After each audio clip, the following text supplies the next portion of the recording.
Crónicas de espanto. Bienvenidos a la Casa del Terror. Comenzamos.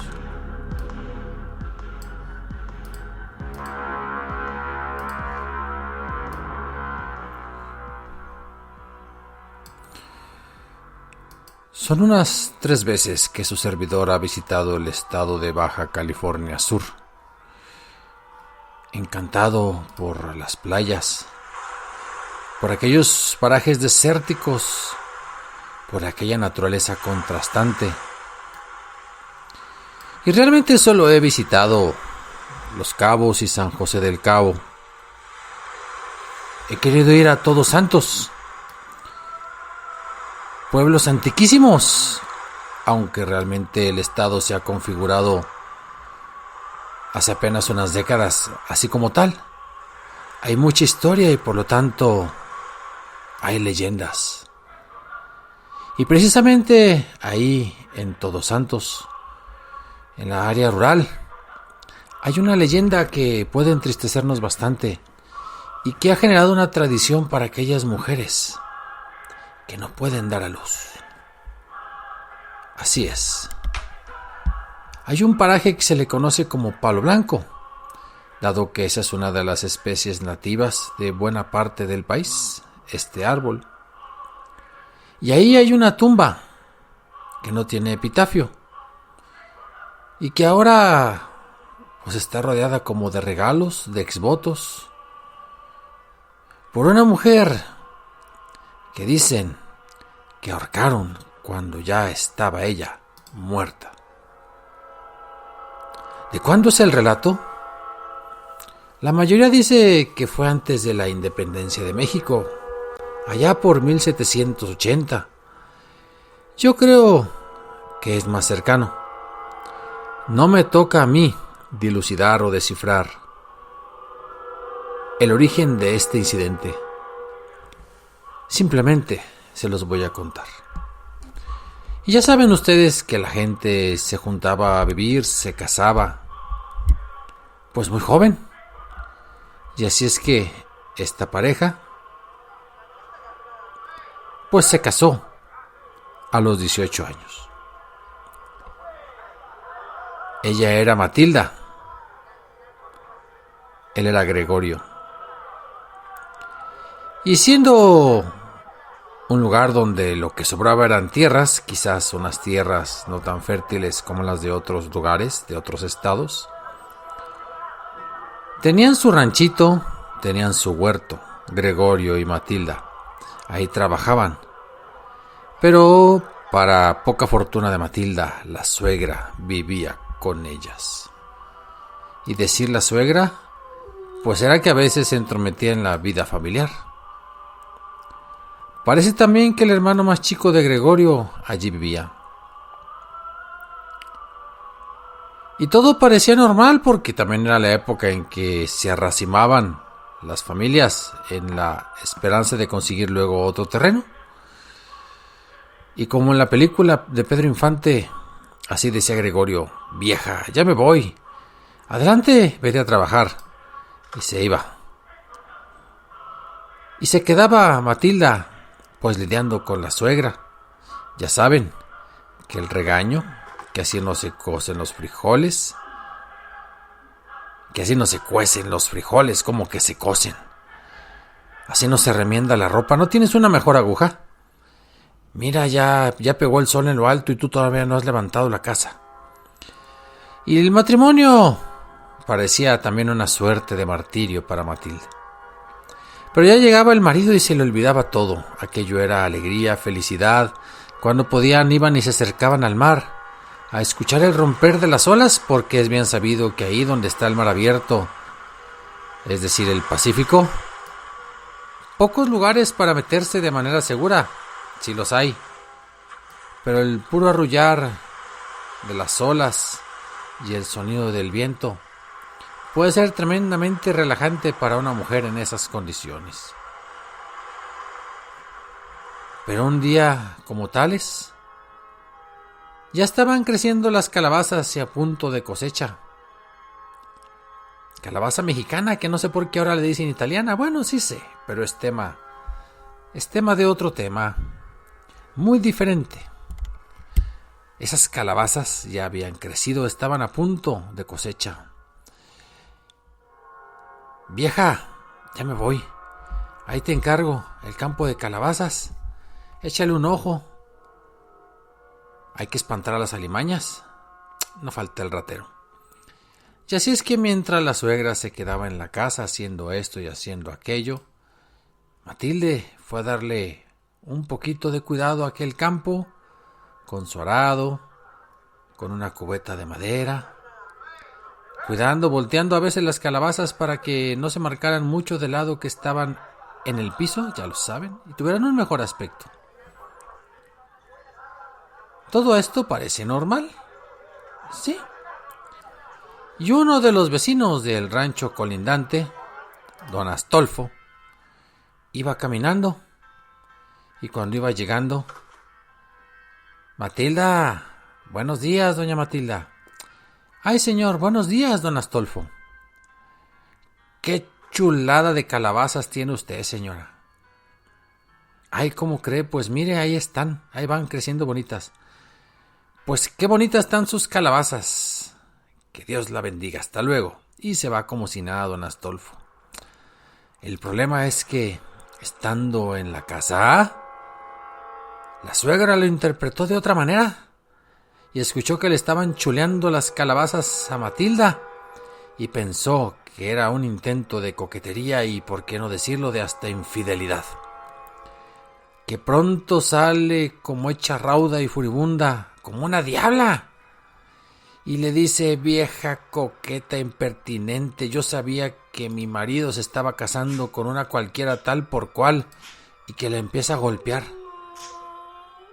Como era muy noble Matilda y no sabía de esas cosas, le cayó de sorpresa, mientras aquella seguía diciéndole, llenándola de improperios: condenadota cualquiera, quedada, eres una mujer de la calle, una mujer de barrio, una mujer que no merece a mi marido. Y le seguía golpeando hasta que, al final de cuentas, la mató. En ese momento, cae en la cuenta de que había arrancado una vida humana de este planeta y no sabe qué hacer. Se queda inmóvil. Ya para ese momento pasan las horas. Al atardecer llega Gregorio y le cuenta cómo gritaba Matilde y por qué la golpeaba, porque estaba coqueteando, porque esa es la versión. Y vienen otra vez a la mente los recuerdos de aquella Matilde que recibía los golpes de aquella suegra furibunda mientras la llenaba de todo tipo de maldiciones y, ¿qué digo yo?, de mentiras. El esposo se queda con esa versión, pero ambos coinciden en que la muerte era un escarmiento demasiado cruel. Y diabólicamente madre e hijo acuerdan llevarse el cuerpo a otro paraje, de aquel lado de la huerta, es más lejano, y fingir que se había suicidado Matilde. Toman el cuerpo, se lo llevan,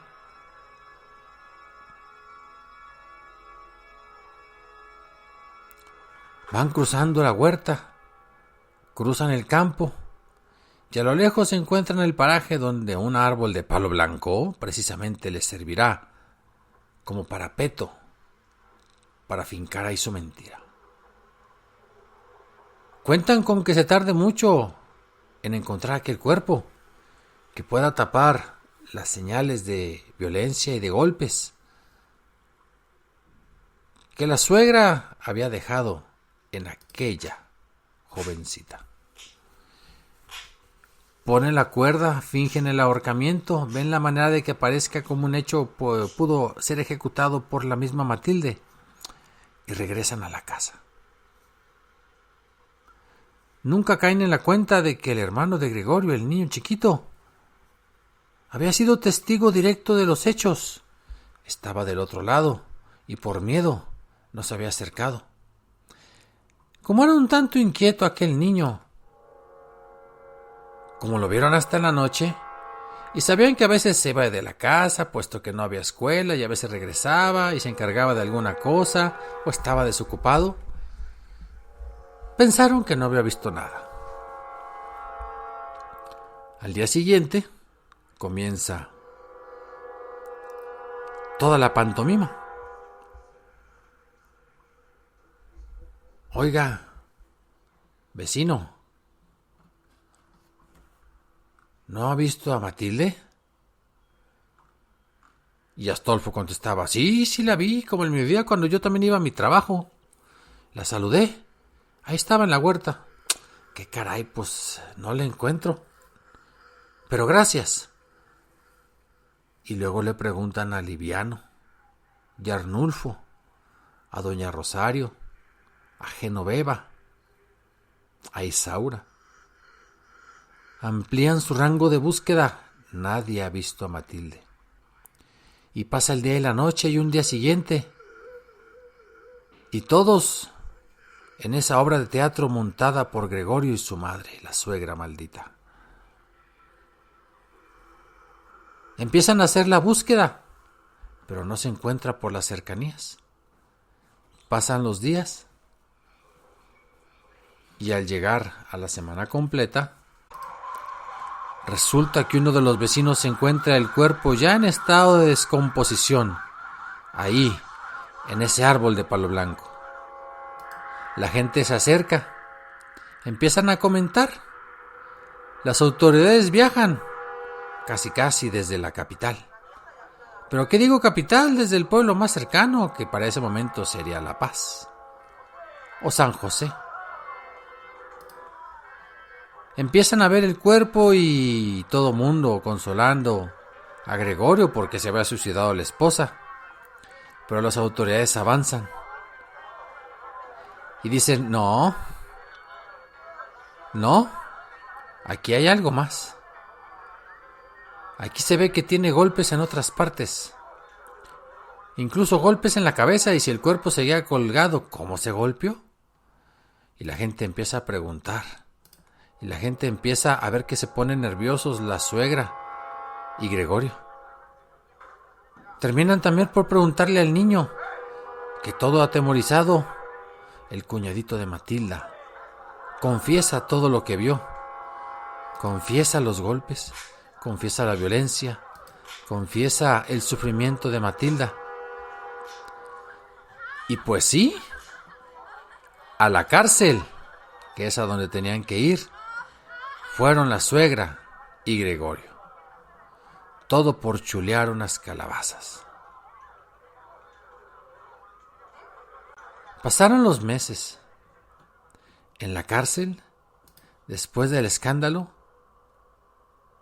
ya se le había dado cristiana sepultura al cuerpo de Matilde. Para tristeza de todos y más de Gregorio, se le avisó que el cuerpo tenía ya 4 meses de embarazo. Hubo meses en que Gregorio rayó en la locura al enterarse de eso. Y no sé si por odio o por tristeza, la suegra dejó de comer en la cárcel. De repente también amanecía con golpes, pero nadie decía nada. Son tan pocas las mujeres que estaban encarceladas en aquel momento y son tan solidarias con aquellas madres que mueren con sus hijos.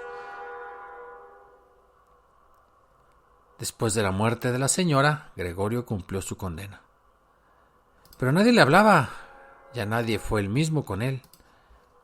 Murió en la indiferencia, murió siendo víctima del desprecio de los demás.